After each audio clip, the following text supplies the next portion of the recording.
Dikisahkan, ada seorang yang sangat ahli di bidang teknik bela diri. Ia mempunyai 360 lebih cara untuk mengalahkan lawan-lawan tandingnya. Ia menjadi juara tak terkalahkan selama beberapa tahun lamanya. Ia mengajarkan kemampuannya kepada orang-orang yang memang mau belajar kepadanya. Ia tidak pelit dengan ilmunya itu. Salah seorang muridnya mempunyai bakat yang sangat baik. Dalam waktu sekejap saja, sang murid telah menguasai berbagai keahliannya. Dalam event-event pertandingan bela diri yang dilakukan oleh kerajaan, sang guru ini tidak lagi mengikutinya dan mengirimkan muridnya yang sangat berbakat itu.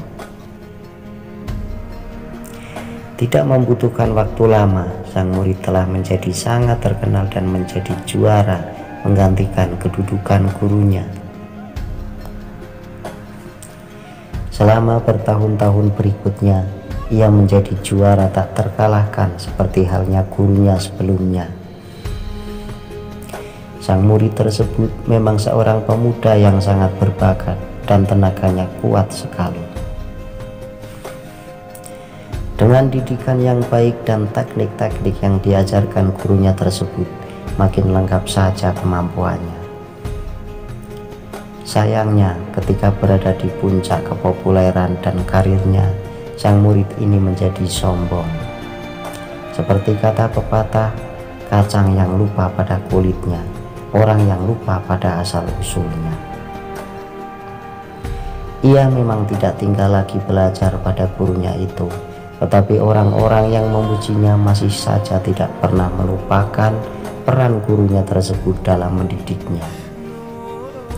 Dan hal itu membuat ia tidak terima. Ia mengatakan bahwa berbagai kemampuan dan teknik itu memang telah dimilikinya sendiri sebelumnya.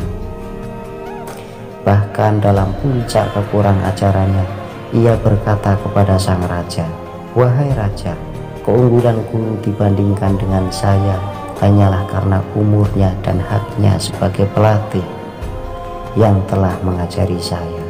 Dalam hal teknik dan seni, saya telah menyamainya, bahkan saya melampauinya dalam hal kekuatan." Sang guru hanya tersenyum ketika mendengar berita tentang perkataan muridnya tersebut.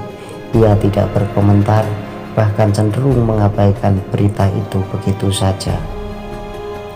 Ia memang seorang yang bijaksana, dan sejak muridnya itu belajar, ia telah memperkirakan hal seperti ini akan terjadi. Tampak dari watak dasar dari muridnya tersebut. Karena itu, sejak awal ia telah meninggalkan 1-2 jurus yang tidak diajarkan kepada muridnya tersebut. Karena kesombongan anak muda itu makin menjadi-jadi, bahkan ia meremehkan gurunya sendiri, maka sang raja memerintahkan untuk diadakan pertandingan antara keduanya.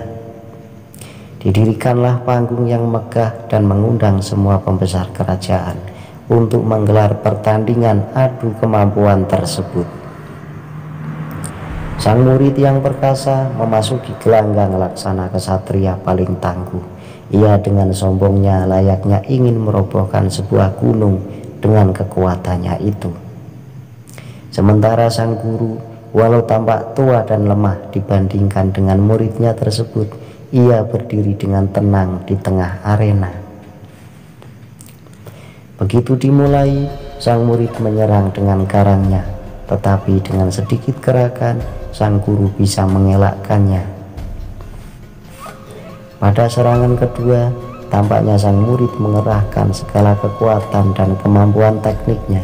Kali ini sang guru yang dengan mudah mengenali teknik serangan muridnya, bahkan mengenali kelemahannya, menghadang serangan tersebut. Dengan mudah ia mematahkan serangannya itu dan kemudian melakukan serangan dengan teknik yang selama ini tidak pernah diajarkannya kepada siapapun. Sang murid mengerahkan segala kekuatan untuk melepaskan diri, tetapi gagal juga Makin kuat ia berontak, makin sakit saja rasanya serangan yang dilakukan gurunya. Sampai suatu ketika sang guru mengangkat tubuhnya dan membanting ke tanah dengan kerasnya, sehingga seluruh kekuatannya seperti dilolosi dari sendi-sendinya. Ia berusaha bangkit, tetapi ternyata jatuh lagi, tidak kuat menyangga tubuhnya sendiri. Penonton bersorak dengan gemuruh tanda gembira. Bagaimanapun mereka juga tidak senang dengan sikap sombong anak muda itu, bahkan hingga meremehkan sang guru. Raja bangkit dari tempat duduknya, menghampiri sang guru yang masih berdiri dengan tegapnya, walau dengan sikap merendah.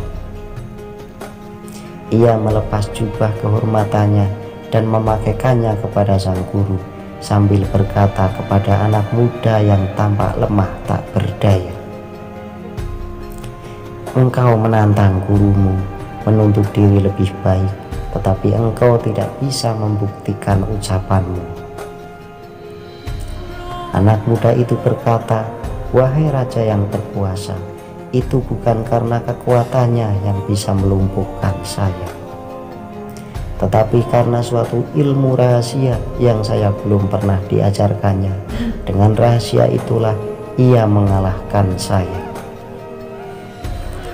Mendengar pengaduannya itu, sang guru berkata, "Dengan peringatan akan datangnya saat seperti ini, maka seorang bijaksana pernah berkata,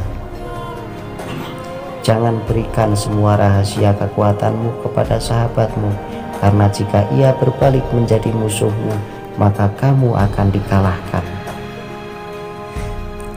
Apakah engkau tidak pernah mendengar cerita itu, yakni seseorang yang dilukai sendiri oleh muridnya?